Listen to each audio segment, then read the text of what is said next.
Let's talk about Google suspensions. Everybody's woken up to the dreaded suspended, and hopefully not everybody, but it seems like it happens more and more. Google's algorithm sometimes will auto suspend your listing, and all they give you is this warning message where it says your listing has been suspended due to quality issues. And a lot of people don't understand what's causing it, how to fix it. Just sometimes just changing certain things with your name, address, and phone number can cause it. But there is a main reason I believe that people are getting their accounts suspended. It's after looking the last year or two at this that keeps going on. Um, I've seen it happen. I've had people reach out to me. I've seen people in some of the groups. This is industry, not even industry specific. I see it all over the place. So basically, when it does happen, you will have to fix this problem before you reach out to Google to try to get it renewed, or you're going to end up with an account that's dead. Because if you don't fix it, and you only get one chance or two chances to renew the listing, after that, it's pretty much all she wrote. In Google's video, watched it real fast. They kind of explain the main reason why I believe that people are getting their listings taken down is due to service area guidelines that they have on their profile help page. So let's watch this video real fast. In this video, we'll talk about the differences between service area and hybrid businesses. If you don't serve customers at your business address, your business is a service area business. Edit your info. Clear the address field. If you serve customers at your business address and travel to visit them, your business is a hybrid business. Edit your info and enter your address and service areas to make sure customers can find your storefront and understand which areas you serve. To learn more, visit our help center at support.google.com/business. In this video, What sucks about that video too is it's kind of misleading because it makes you think that you can do a hybrid business pretty easily without any kind of issue. But if you read the guidelines a little bit closer, they have rules about what is considered a service area business and what is considered a hybrid business and what is considered just a physical storefront. And I think businesses are getting confused on what is what. So if you don't actually service customers, you don't actually go to them like a plumber would go out to the customer, then you can't really use a hybrid model. You would need, if you have a physical storefront and then you think that you service the area, then you wouldn't actually put that as a service area. You would just put your physical storefront and let the rankings grab what Google will give you based on the algorithm. Because if you try to do the storefront and then add the service areas, then you're in risk of getting suspended. And this is the number one reason why people are getting suspended. Where you have, so painters, for instance, they will have the opposite effect. They will think that they can put their home as the physical address because it helps rank. You know, it's also kind of a form of gaming the system a little bit because service areas sometimes can help you rank further out.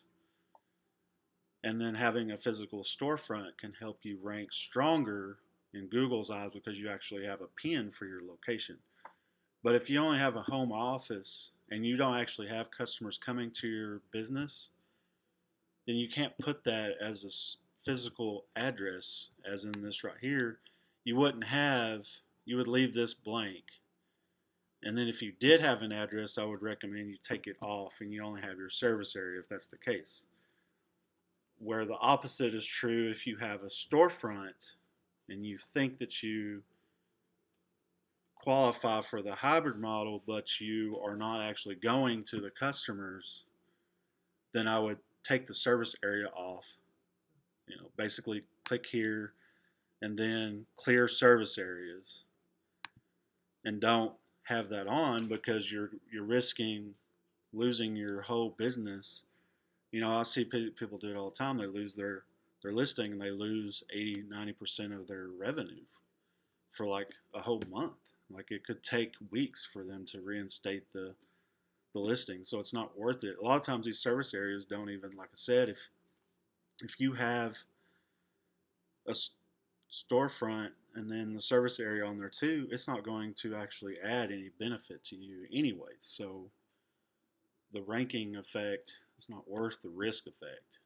And then also here in their statement here, they also state you can have up to 20 service areas. I think that's a kind of a misguided thing as well, because it seems like anything above, once you get over 7 to 10, they start suspending accounts. And it's just an algorithm. So you have to realize, like, Google's always looking for outliers. They're always looking for something that looks fishy, might look like the edge of normalcy.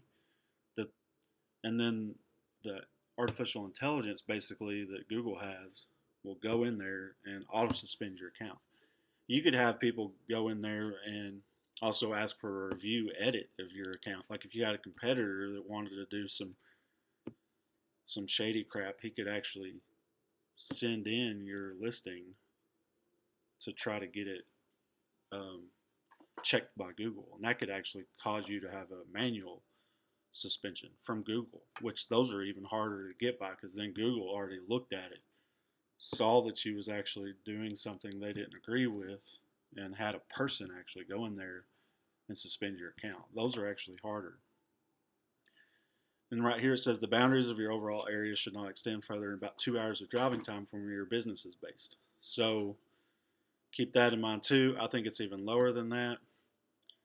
Google has a way to monitor people's, because a lot of people will have their maps turned on, so Google knows where they are. So if a customer came to you and then did a service and then leaves a review, comments, and then if they leave you a message or something on Google, Google can see all that, and they actually tie it in as actual customer engagement. They can actually monitor all of that. They know where the customer was. They know where you was. They can check your IP addresses and geographic data in the background. And I think that's how the algorithm's kind of being like, hey, this company's not actually leaving. They're not actually going and doing service area stuff. They're just staying, or somebody's sending a review, whatever the process is. It's just best, in my eyes, to do, like I said, to either do either or. Don't try to do a hybrid model. If you do have a hybrid model, what I would suggest is lots of photos, lots of videos of you going out into the service, photos of your store. You need to have an actual storefront, not a home address. Like, okay, I do, if you have an office at your home, then that don't count. Like, Google's going to end up pinging you eventually if you have a little bitty office on the side of your house and nobody's actually really coming to your house. You're just using that to try to game the system for the ranking. I wouldn't do that. I would just remove the address and do service area only, which kind of sucks because you're going to have to work harder to get your ranking. But if you do so let's say when you go to a customer's service, you actually take your phone with you, you take photos and post them from your phone to Google My Business saying, hey, I just serviced this person at such and such. Maybe not put their actual address, but like the street name or something. That will actually give Google signals. There's other ways to do that as well. You can have the customer do the same thing. If they leave,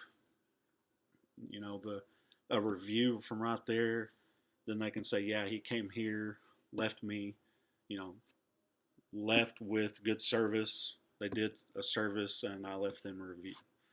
So that's all I have. Basically, just watch your businesses. Maybe go back and check your service areas if you're not doing that. Officially remove them, clear them out, so you don't lose your listing. If you do lose your listing, you're going to have to clear those out, and you might even have to, if you get suspended, I would suggest also going in there, adding a bunch of photos, adding a bunch of clean posts, cleaning up your listing on the back end, making sure you have a good description of your business overall, um, photos of everything that you actually do, all of your physical locations, all your service areas if you have them. Make sure all your P's and Q's and dot your T's and your I's before you, and also make sure you have the opening date and all that before you send in the renewal, because Google's going to go through there and look. And if they see something that looks low quality, they're not going to allow it back on. That's all we have for you right now. So thanks for watching. Hope this helps somebody.